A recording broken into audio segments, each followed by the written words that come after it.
Il ne restait que quelques heures avant la fin de l'ultimatum.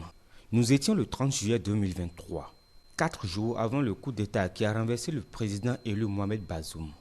En effet, la CEDEAO avait donné 7 jours aux putschistes pour le rétablir dans ses fonctions sous peine d'utiliser la force. La pression de la communauté internationale s'est accentuée sur les putschistes qui ont pris le pouvoir au Niger. Le dimanche 5 août, qui marquait la fin de l'ultimatum lancé par le bloc ouest-africain aux putschistes, la libération de Mohamed Bazoum et la restitution de ses fonctions n'étaient pas respectées.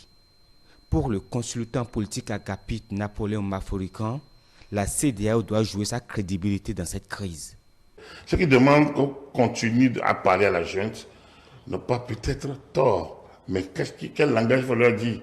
Libérer Bazoum, remettre le pouvoir civil. Mais ils ne sont pas dans la posture de remettre le pouvoir, Bazoum. S'ils remettent le pouvoir, c'est quoi leur avenir? D'abord, ça c'est le premier élément. Si on les explique, on va les envoyer où? Alors qu'à tout instant, la CPI peut décerner contre eux un mandat. Donc, on est dans une sorte de situation où, à mon humble avis, il faut que les policiers, que la CEDEAO, jouant sa crédibilité, essaye vraiment de ne pas s'embourber comme dans le cas malien. Parce qu'il faut le dire clairement, la CEDEAO est trop loin et après ça a commencé par rétro-pédaler. Il n'y a pas d'autres organisations, il n'y a pas une autre organisation qui peut... L'ONU ne peut pas prendre des décisions au-delà de la CEDEAO. Le temps est passé et la situation de la crise a connu de rebondissements. Après le refus catégorique des putschistes à opter pour l'option diplomatique, la CEDEAO se doit de prendre ses responsabilités. L'ultime option choisie après les résolutions issues de la conférence des chefs d'État au Nigeria, l'institution a décidé l'activation de sa force en attente. C'est une décision géopolitique et géostratégique analysée ici par des experts des questions politiques. La décision donc des chefs d'État ce jeudi 10 août, je trouve, elle est logique, elle est cohérente et elle est conforme au texte de la CEDEAO. Et moi je salue que pour une fois, malgré peut-être l'absence de moyens matériels, malgré les réticences sur le terrain, malgré un certain nombre de paramètres, au moins on active cette force en attente. Elle a tellement attendu cette force d'être activée. Je pense que rien que la mettre en alerte permet aujourd'hui à la communauté d'avoir quoi, de mettre en place la stratégie et la logistique de guerre. La stratégie, les chefs d'état-major vont se retrouver les jours à venir pour peaufiner. Il y a beaucoup d'éléments qui entrent en ligne de compte en termes de logistique. Je pense que pendant que les négociations vont se tenir, ils vont essayer donc de trouver ces moyens pour pouvoir affronter la situation sur le terrain. Les moyens de cette puissance restent encore à définir et sont peu convaincants en réalité. La force en attente, ce n'est pas d'aujourd'hui qu'on en parle.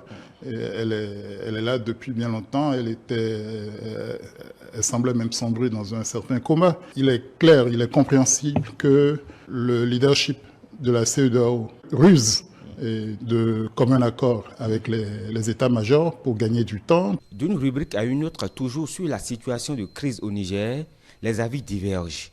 Sur le condensé de l'émission spéciale de ce lundi, la question de la position du Bénin face au déploiement des forces militaires au Niger a fait objet de débat. Pour les débatteurs, toutes les décisions issues du sommet doivent être respectées par les chefs d'État. La CEDEAO, c'est nous tous d'une certaine façon. Lorsqu'un pays accepte, d'accord, comme on le dit en droit généralement, c'est-à-dire lorsque vous partez à un traité, c'est que vous perdez, vous concédez une partie de votre souveraineté. Vous êtes chef d'État, vous avez participé à la conférence des chefs d'État sur une question. Je pense que dans les délibérations, c'est ça. Que vous soyez d'accord ou que vous ne soyez pas d'accord, une option est prise. Vous sortez de là, vous portez l'option commune. C'est à cela qu'il faut saluer le courage et le leadership du président Patrice Talon. Voilà un président qui sait, n'est-ce pas, qu'il est engagé dans des réformes dans son pays, qu'il est dans le feu de l'action. Et lorsque vous êtes dans le feu de l'action, vous avez plus d'ennemis que d'amis, surtout lorsque vous êtes réformateur. Tout en espérant un calme d'ici à là au Niger, les chefs d'État ont une fois encore réaffirmé leur volonté pour l'option diplomatique. Toutefois, la force militaire n'est pas exclue de son plan d'action. Il est à noter qu'une probable rencontre des chefs d'État est prévue au Ghana ce jeudi 17 août 2023, toujours pour la résolution de la crise au Niger.